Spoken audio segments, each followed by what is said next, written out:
I'm here to actually talk about Bonobo hope.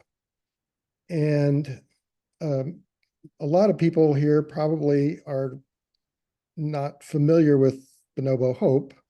And you might be thinking, there's a really interesting issue. Do bonobos experience hope the same way that people do? Is their hope different from ours in some way? And I actually believe that Sue thinks that is in fact true, but I don't know anything about that. So I'm just going to ignore that part of the question. And so I will tell you about an organization which is called Bonobo Hope. This organization was created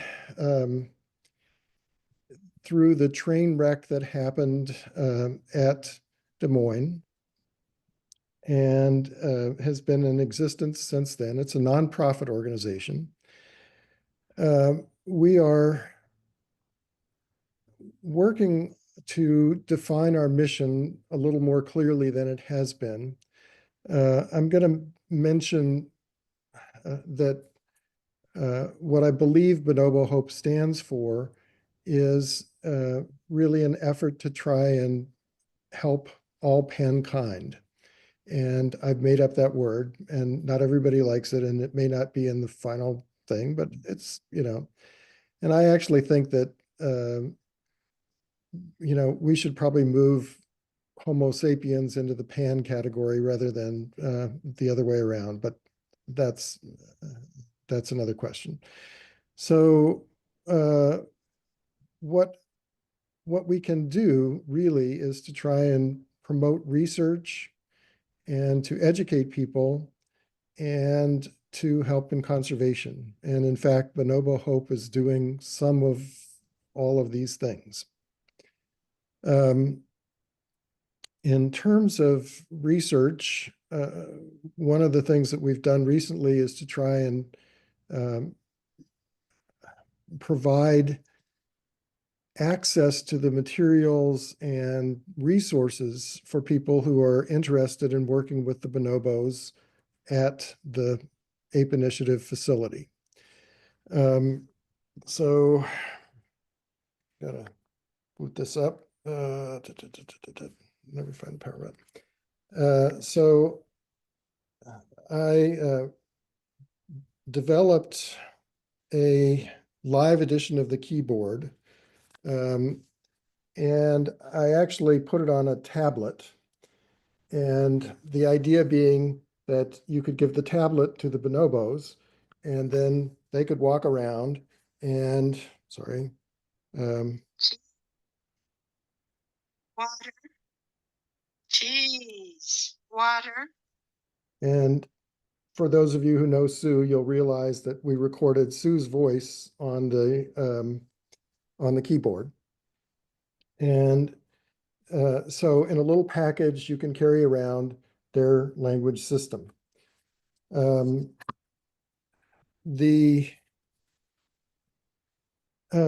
addition to that, I've been working on how to alter the spectral range of communication between us and bonobos. So David Sulzer talked earlier about the bonobos having a different hearing range. And so they're saying things that we're not hearing. And a lot of the things that we're saying probably sound pretty murky to them. So the Bonobo Hope keyboard can actually shift octaves. So it can spread the words out and make them sound more like something that you would hear a child say, or even beyond.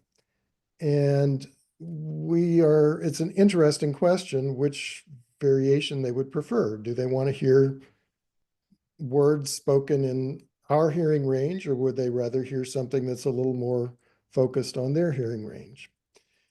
And this, of course, also produces a possibility of shifting the bonobo vocalizations down into our hearing range so that we can understand what they're saying a little better. Part of this effort has been to really figure out what the hearing range of bonobos is. And as David mentioned, we don't really know this. We do know that their vocalizations can reach very high frequencies. I developed some software that can map their frequency range by through a game interaction. So it uses a format that they're familiar with, where they've got a joystick and they're playing a game, and I can tell whether or not they can hear sounds at different frequencies and map that out. So that's part of it. Also, there's a large multi-thousand archive of videos and of Kanzi and the bonobos, and actually Sherman and Austin and some other things. And getting access, there really isn't good access to this for researchers who would be interested in working with that database. But I think of it as an incredible trove. We've had some people who have cataloged a good part of the work, and it's now possible to look in a database and say which videos feature Kanzi, Sioux, and headphones, and it will pull out the set of the videos that have those characteristics. And rather than just, here's 2,000, 3,000 video files, good luck, you can do something that's a little more useful in picking out the things that you are most interested in examining. So we've developed that, and going to be trying to find ways to make this available to researchers who might want to ask questions about it. I'm looking at Paul there, but he's just one of many. And if people don't know about this and they don't know it's there, they're not going to be interested in doing any work. It's just, so we need to kind of get the word out. In terms of education, we have worked on the Bonobo Hope website.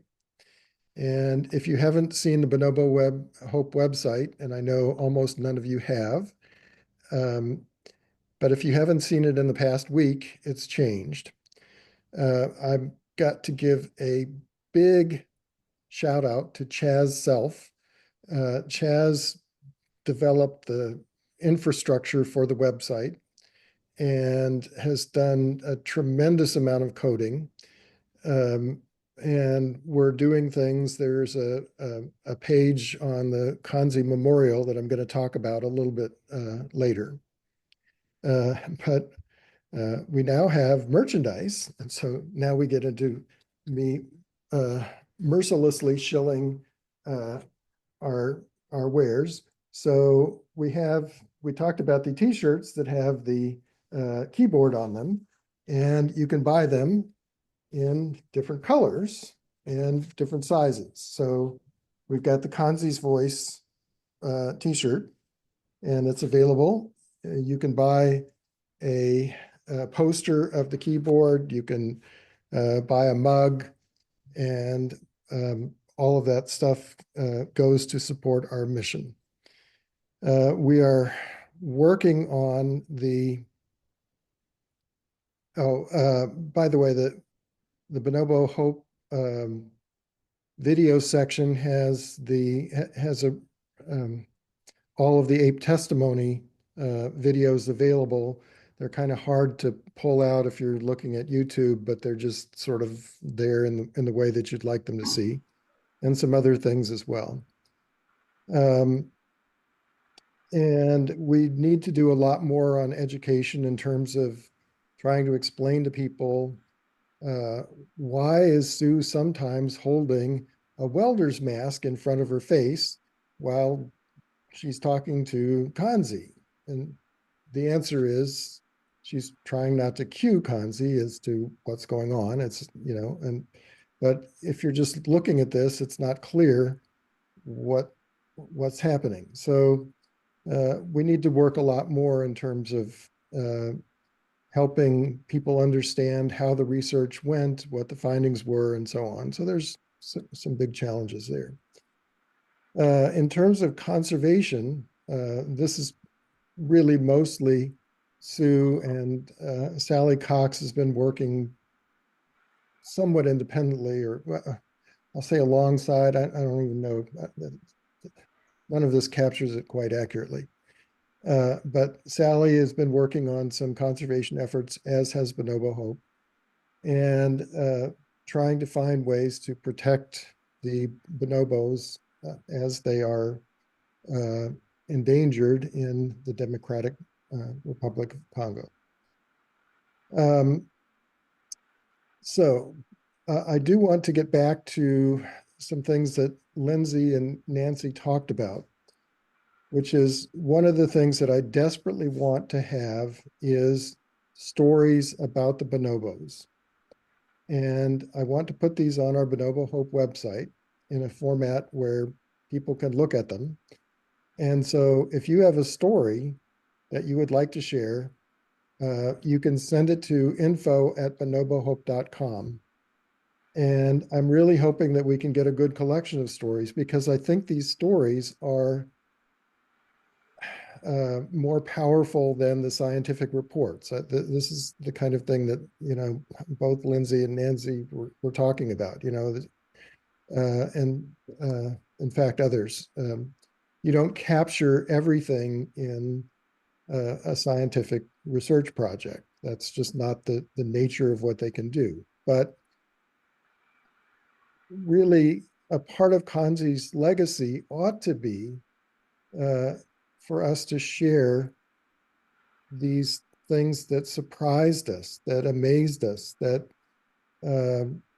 challenged our understanding of what we are and how we fit into the world. And I really feel like we need to have these stories. If we don't get them from people, the stories are going to disappear. So I'm really hoping that people who have stories to tell will just send them to me, and I'll get them up on the website. And I'm going to go ahead and stop there.